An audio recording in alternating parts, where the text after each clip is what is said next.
I don't know if you I can. put it on. just unmuted the room. Penny, can you hear me? Hi Penny, can you hear us? Yes, I can. It's a little low, but I can hear you. Okay. Hang on. And we'll want to turn Make it sure on. we have the right spots. She sounded low too. Could you say something again so we can test? Hello? Okay, Keep going. Hello, hello, hello? that's better. That's good. Can you hear us okay? That's better, yes. Okay, thank you so much. Good morning. Good morning.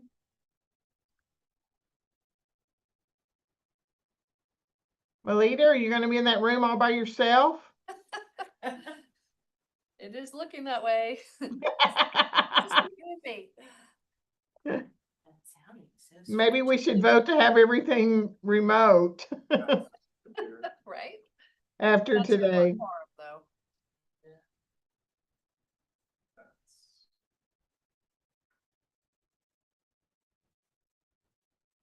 I did hear there was an accident on the freeway, so some people may be. Is this a stuck. little bit better The volume? volume? Penny, does that sound a little better? It does, yes. Woo! Okay. All right. Business.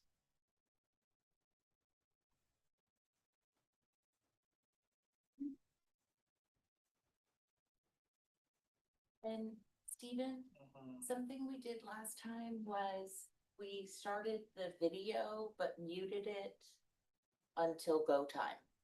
Yeah, So people I'm could about to see do us. that. Then muted again right now. You know, greeting each other You're talking about muting. and muting the room. Yep.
Good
morning.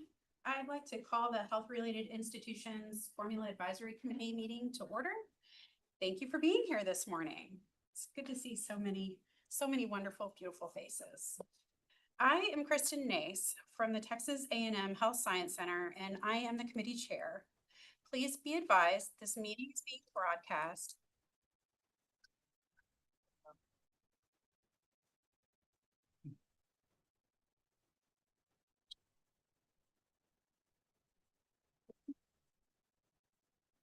Melita, I think something happened to the sound. We can't hear anything.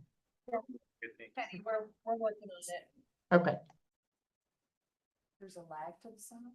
Anybody who's in the Zoom meeting and you're in the building, mute your computers.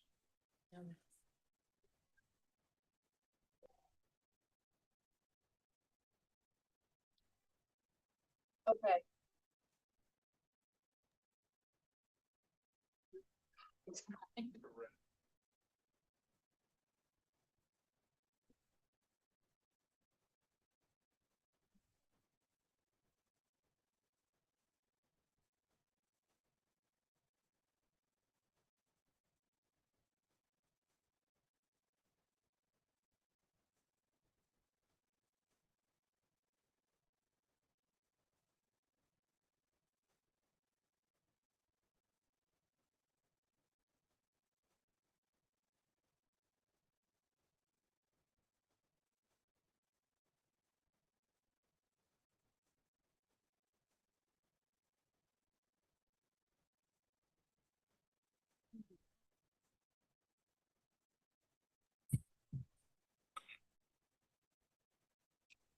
Is it my computer?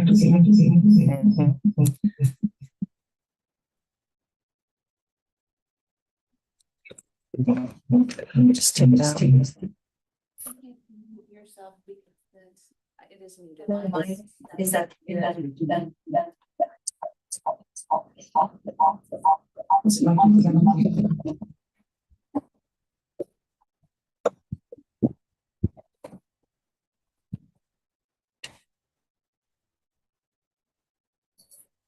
Deborah, just ask Stephen to close the Zoom. Stephen, Mm-hmm. can you mute the mic on it because the mic.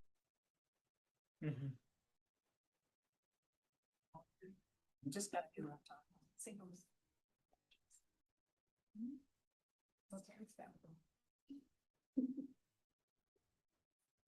So, Deborah.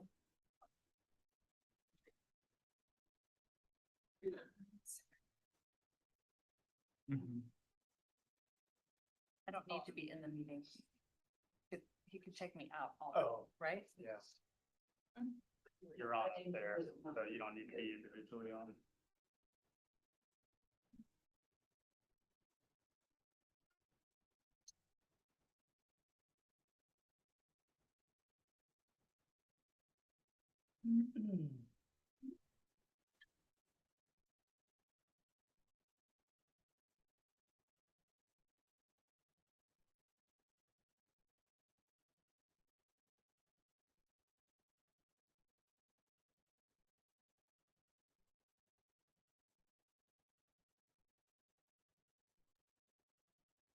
Are you all able to hear us now?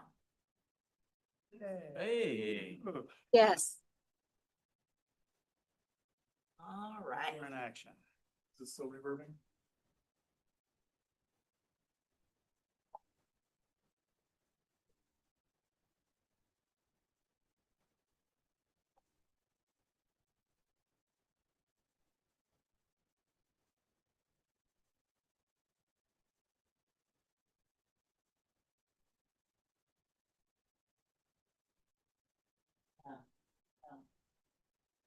The ceiling one, I just changed it back up to the top. What's the problem? Shall we do a test? Can everyone hear us? Okay, we got a nod. Maybe we're good. Yeah. Good. Say good morning, everyone. We're gonna try this one more time from the top. I'd like to call the health-related institutions.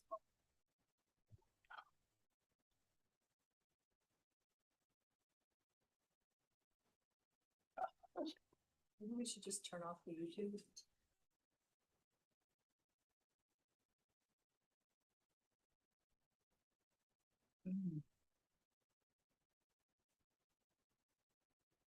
Okay, now, Assume we've lost you again. Yeah. how about now? Can you hear us? Okay. Birds of charm. Good morning, everyone. I'd like to call the health-related institutions Formula Advisory Committee to order.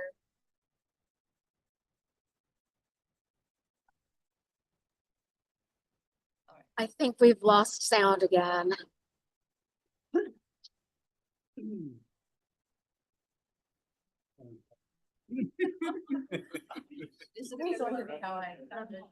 I think this is a ploy to get funding for an audiology department. I know. It's all planned.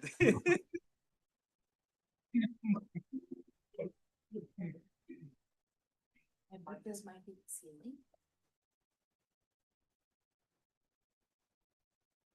The other one?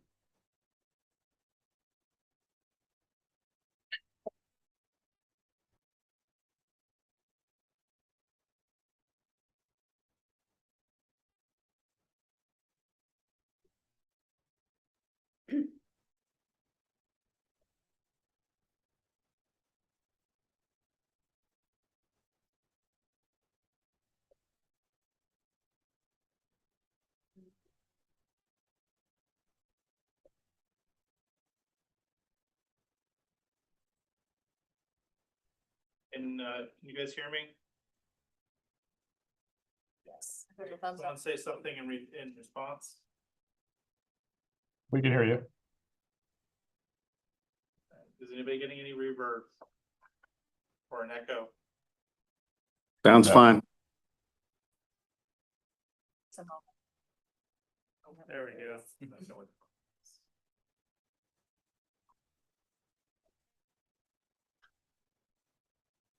All right, I think I fixed the problem.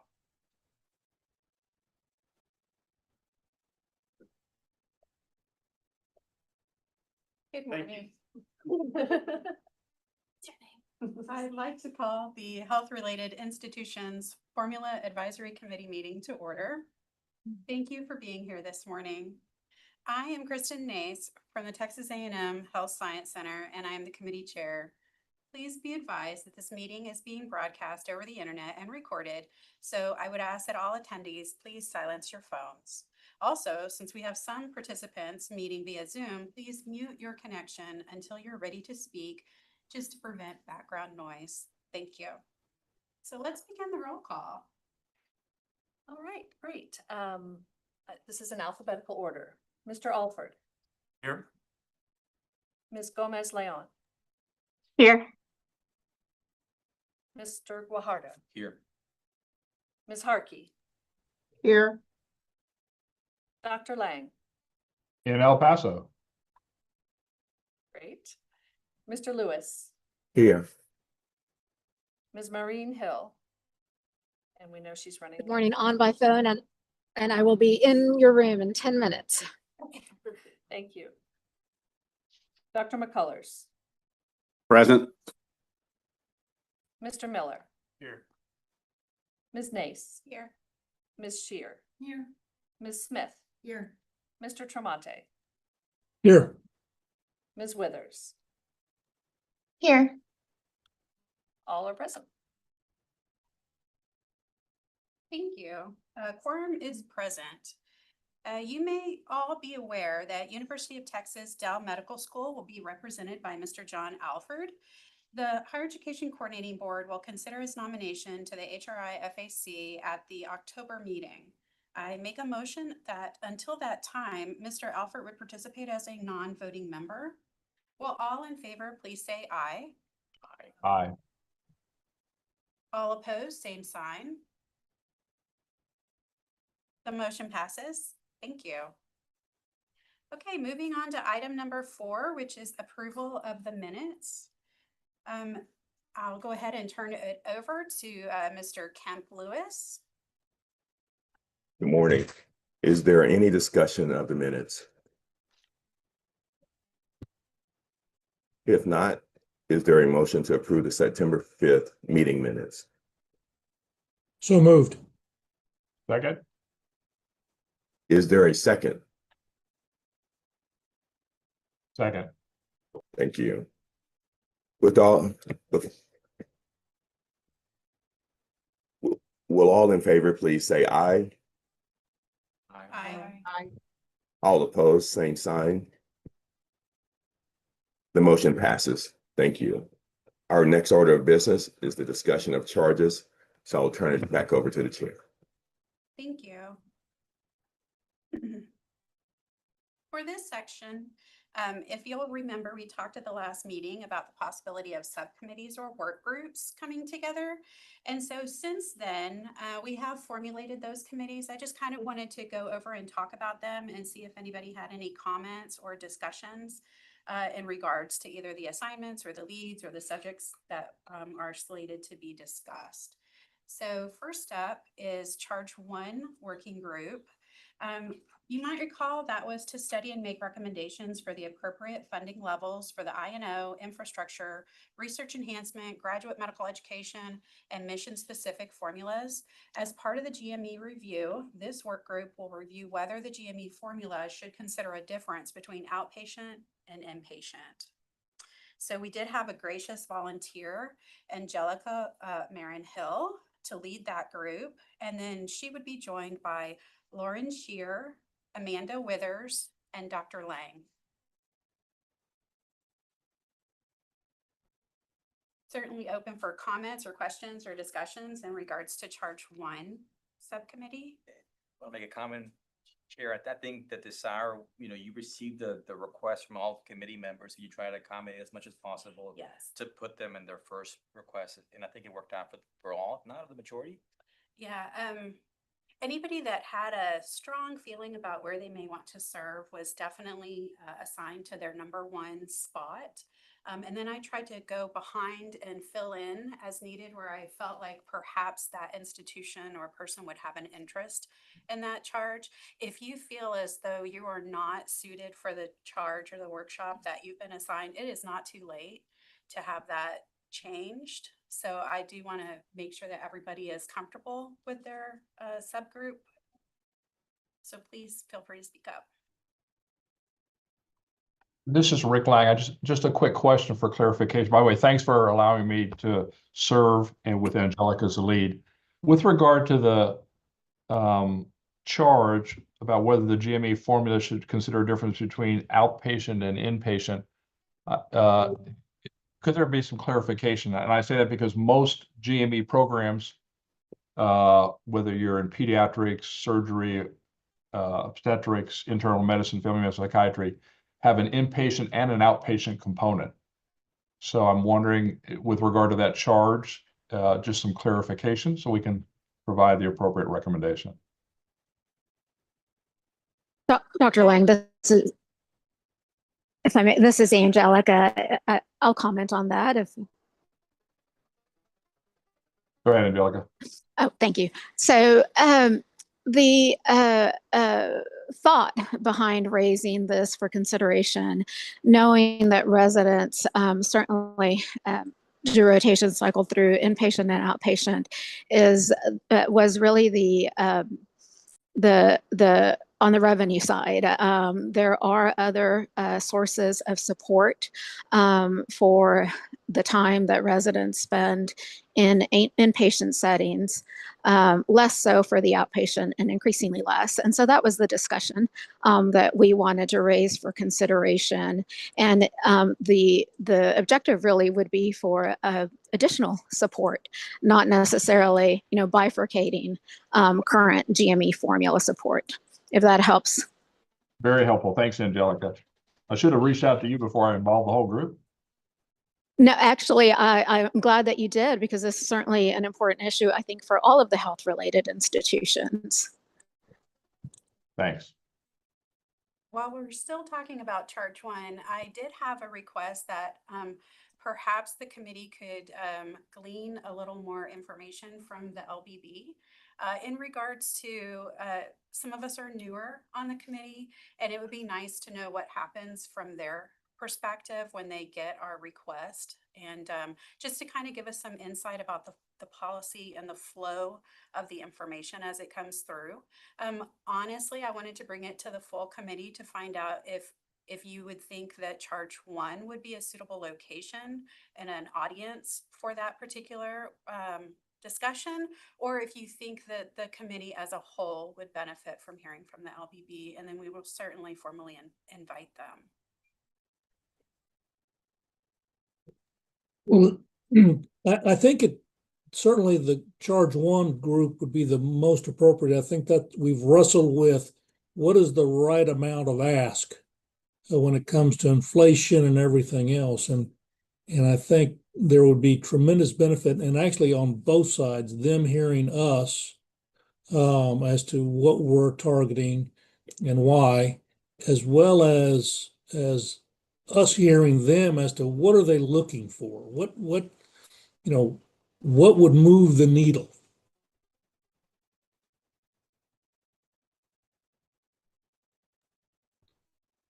Any other thoughts? I would agree that charge one is where that's most applicable. But if you isolate that to just members of charge one, then there might be other members that may not, be as familiar as others of us that wouldn't have an opportunity to understand that process, if that's what you're thinking there. I agree. I think all of us are heavily invested in charge one. Not everybody is as invested in charges 2A and 2B, but I do think it would be an opportunity for us to hear both sides and understand the context as the report is developed more fully for charge one specifically. And I think I'll speak up a little bit. I think the desire for for charge one is to, while we're grateful for all the support we got from the legislature, there hasn't been a rate increase in the last couple of bienniums. And I know that's an important aspect for the at capacity institutions, for those that are already at capacity or some that may be reaching at capacity in the near future. So I know that putting a focus on that and having that discussion, I think, will be important for working group number one.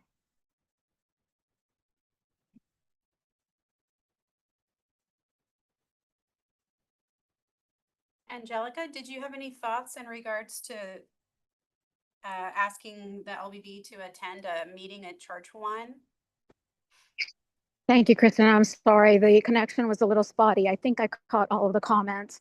Would welcome that, certainly. I think there, these are charges that impact all the health institutions, and we would absolutely benefit LBB's attendance and support. Okay, that sounds great. Any other questions or comments in regards to Charge One? Okay, we'll move on to Charge 2A. This working group is intended to study and make recommendations for the appropriate INO formula weights, including consideration of any new specialty programs for inclusion, such as graduate allied health and graduate nursing, to include consideration of specialty certificate programs for advanced practice providers such as neonatal midwifery and oncology. So thank you so much to Ms. Gomez-Leon for being willing to serve as the lead for this working group. Then she's going to be joined by Courtney Smith. I have to apologize. My prior handout said Natalie Harms. That was incorrect. Courtney Smith will certainly help us out in Charge 2A, along with John Alford and Mr. Kemp Lewis. Any questions or comments about Charge 2A?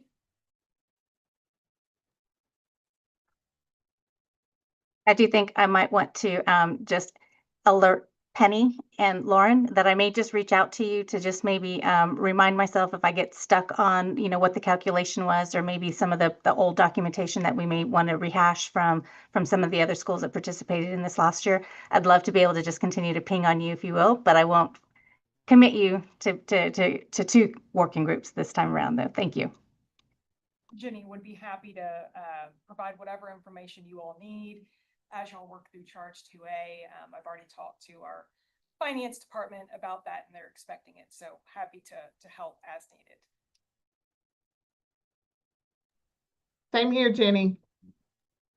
Thank you. And I look forward to working with those that have joined either willingly or by default. But I look forward to having this conversation on improving this weighted formula for these programs. Thank you. Any further discussion on Charge 2A? Okay, moving on to Charge 2B. This working group is intended to study and make recommendations for the appropriate INO formula weights, including consideration of any new specialty programs for inclusion, such as graduate behavioral health and optometry.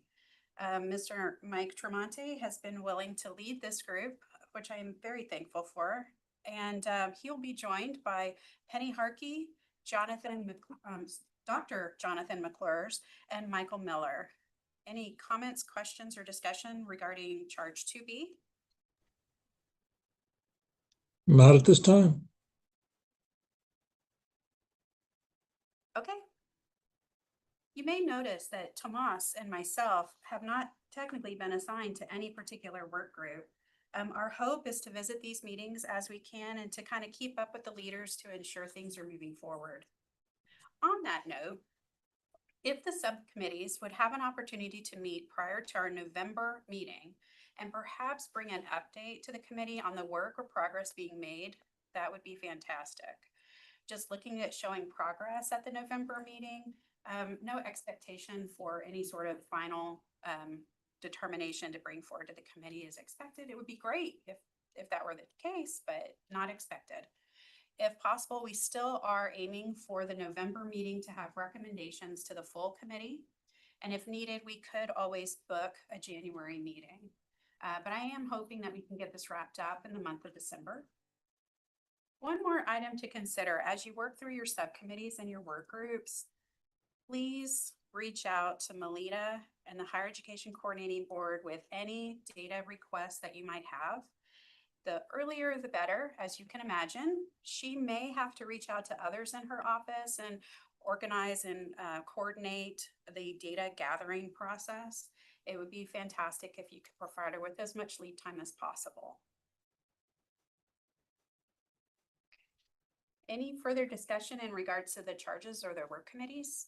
So just clarification, and you're hoping to have everything wrapped up by December? Yes, yes. If I may ask a question, I'm sorry, I might have missed it as I was walking in. For the additional charges, similar to the interest in charge one, because it impacts everyone. There's our, I know that the charge two subcommittees are focused on specific disciplines, but they're part of a whole. Yes. So my question is, can we, even if we're not a subcommittee or a sub-work group member, can we participate or observe or during the meetings? I think, I'm trying to count in my head. We want to make sure that the subgroups are small enough so that the work can be done and the details ironed out. But I'm sure if you have a particular interest in subgroup 2A or 2B, if you could reach out to the leads and maybe the leads can let you know how things are going and all of that stuff, and perhaps when their next meeting is, if you're interested.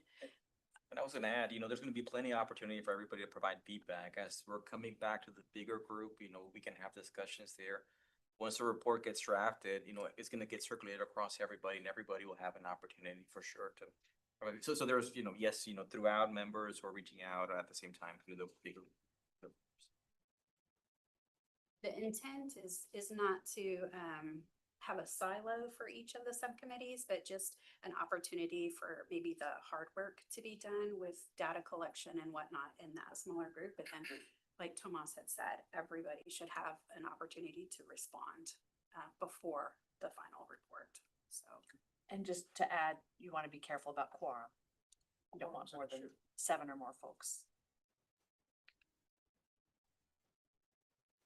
So I have a technical question, maybe Melita. So as the working groups are starting to organize, how do they schedule the Zoom? Do they work through the coordinating board? Do they work together to schedule those meetings, or how would that be the preference for that?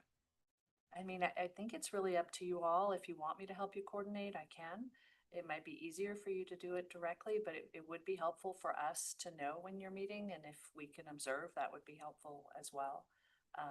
So it's really whatever works best for you all.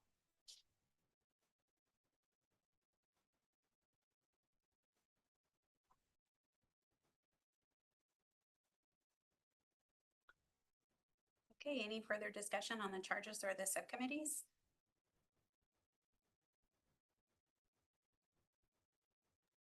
Melita, Rick Lang from El Paso, just a quick question.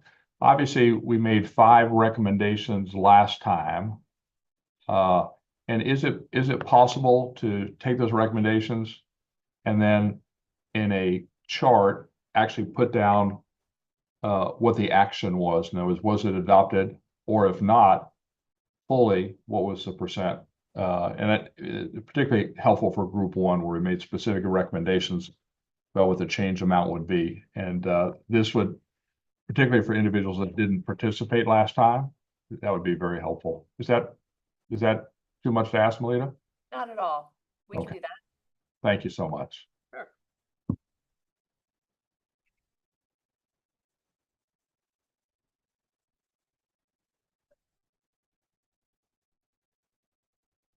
Okay, moving on to item number 6. This is a discussion on the dates and the assignments for subsequent meetings. The next meetings are planned at 10 a.m. on November 5th and also December the 3rd. Of course, keep in mind that additional dates can be added. Is there any discussion regarding the meeting dates and time? How do we feel about in-person versus virtual?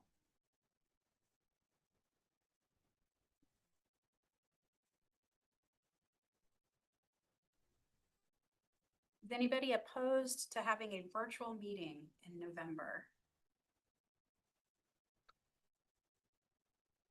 Okay, we'll try it out. We'll go for a virtual meeting in November. And we'll figure out December next time. Does anybody wish to request any additional materials from the Higher Education Coordinating Board at this time?